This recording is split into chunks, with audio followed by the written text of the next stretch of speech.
আসসালামু আলাইকুম, আমি মোহাম্মদ জানাল আবদিন। আমি আজকে আপনাদেরকে দেখাবো কিছু কম্পিউটারে ওয়েব ব্রাউজারের বিভিন্ন শর্টকাট।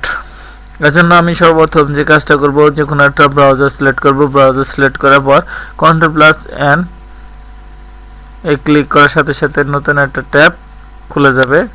আপনি দেখেন এখান থেকে রাখছি Ctrl+N, যার সাথে সাথে নতুন একটা ব্রাউজার আবার নতুনভাবে সেট হয়ে যাবে। নতুন একটা ব্রাউজার সেট হবে। আর এখান থেকে যদি আমি যা কিছু লিখবো, এখন Ctrl+1 এ যদি ক্রিয়েট করি, Ctrl+2 দেখেন এখানে আমি কার্সারটা রাখতেছি, Ctrl+2 যদি ক্রিয়েট করি তাহলে এভাবে সর্বশেষ ট্যাব সুইচ করবে। এই যে এখান থেকে এভাবে এখন প্রত্যেকটা সুইচ সে ক্রিয়েট করবে। এখান থেকে যদি আমি লিখি Ctrl+8, এখন থেকে এ শেষ সুইচগুলো ক্রিয়েট করবে। এখন আমি যদি Shift+Tab ক্লিক করে যাই তাহলে এই যে দেখেন নিচের দিকে কিন্তু একটা থেকে আরেকটার দিকে সে আমাকে ট্রান্সফার করছে। এই যে দেখেন 1 2 3 4 5 6 7 8, এখানে 8 7 6 5 এভাবে সে এক একটা এই করবে। আর আমি যদি আপনার পেজটা যদি নিচে দিকে দেখতে চাই তাহলে Ctrl+পেজ ডাউন। দেখেন এক পেজ থেকে যদি আমি আরেক পেজে যেতে চাই, Ctrl+ডাউনে যদি আমি ক্লিক করি, দেখেন দুই পেজে কিন্তু আমাকে নিয়ে যাচ্ছে সে, আপনারা দেখছেন। তাছাড়া যদি আমি Ctrl+W তে ক্লিক করি, একটা পেজ আমার কেটে গেছে। এবং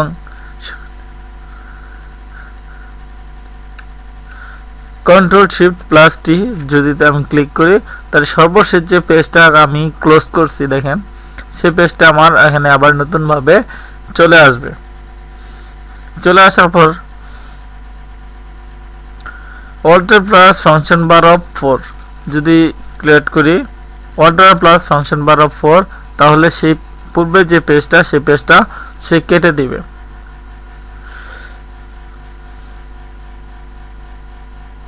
মাউসের লেফট সাইডে যদি ক্লিক করি তাহলে এভাবে নতুন একটা চলে যাবে। আর যদি Function_5 চাপ দেয় তাহলে সেটা রিফ্রেশের কাজ করবে। ব্যাক পেজে যদি চাপ দেই তাহলে পূর্বের পেজে নিয়ে যাবে। আর স্কেপে যদি ক্লিক করি তাহলে পেজটা রিফ্রেশ হওয়া, ধরেন এই পেজটা রিফ্রেশ হচ্ছে, আমি যদি স্কেপে চাপ দেই তাহলে সেটা স্কেপ হওয়া বাদ দিবে। এবং আমি যদি এটাকে বড় করতে চাই, এই লিঙ্কটাকে দেখেন, তাহলে বাই পেজটাকে বড় করতে চাই তাহলে মাউস ধরে মাউসের হুইল বাটন মানে কন্ট্রোল চেপে ধরে হুইল বাটন চাপ দিতে হবে, তাহলে সেটা অটোমেটিকভাবে জুম ইন হয়ে যাবে। আর ফুল স্ক্রিন যদি আমি এটাকে করতে চাই, Function_11 এই ক্লিক করার সাথে সাথে সেটা ফুল স্ক্রিন হয়ে যাবে।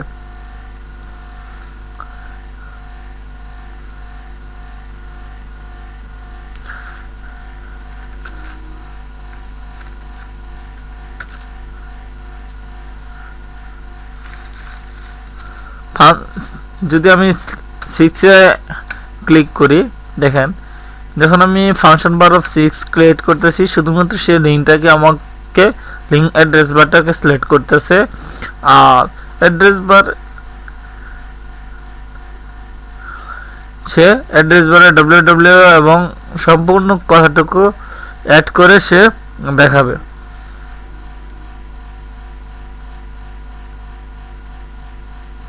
Alt+Enter দেওয়ার সাথে সাথে সে নতুন ভাবে অ্যাড করে নিতেছে এবং লেখাটাকে শো করতেছে। দেখেন www লেখাটা কিন্তু আসছে স্টেশন বাইরে।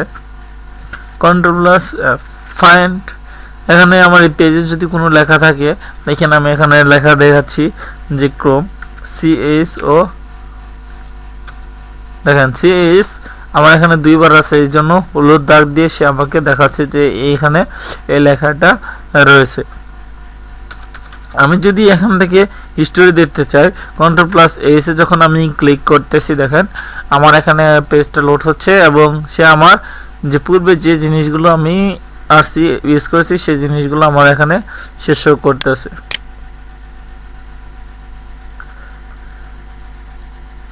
কন্ট্রোল প্লাস পি তে যদি আমি ক্লিক করি তাহলে এই পেজটা আমার এখানে প্রিন্ট যাবে। যাই হোক আমি এটাকে দিতে যাচ্ছি না কারণ আমার এখানে প্রিন্টার নেই।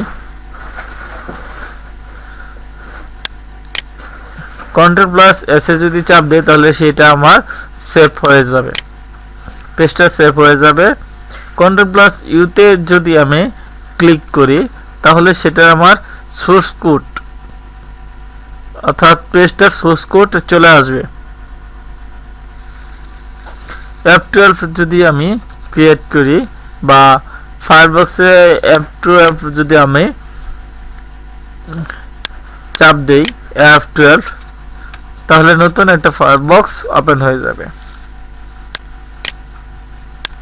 দেখছেন, এই হচ্ছে মোটামুটি ভাবে বলা চলে যে এই যে শর্টকাট গুলো চলে এসেছে, কনসোল, নেটওয়ার্ক, টাইমলাইন, কোথায় কি আছে সম্পূর্ণ কিছু সে দেখাবে।